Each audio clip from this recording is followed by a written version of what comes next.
التجا پر، ان کی چاہت پر چند باتیں قرآن و سنت کی روشنی میں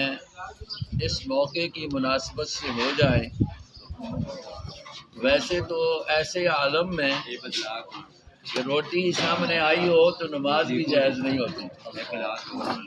وجہ اس کی یہ ہے کہ سب کا خیال روٹی میں ہوتا ہے،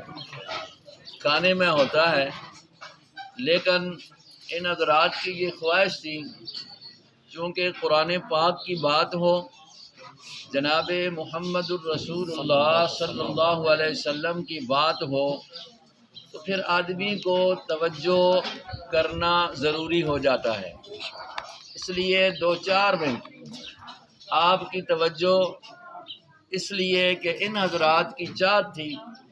تو 2-4 باتیں جو اللہ رسول کا حکم اس موقع کی مناسبت سے ہے وہ میں آپ کے سامنے رکھ دیتا ہوں۔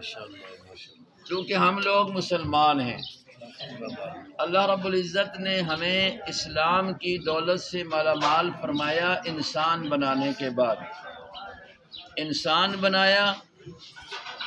اور ساری اپنی مخلوقات میں سے حتیٰ کہ فرشتوں سے بھی اللہ نے انسان کو اعلیٰ بنایا۔ جب اس کو اعلیٰ بنایا ہے،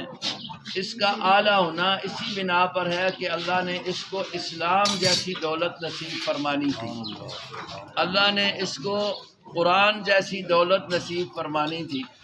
اللہ نے اس انسان کو جناب محمد الرسول اللہ صلی اللہ علیہ وسلم جیسی دولت نصیب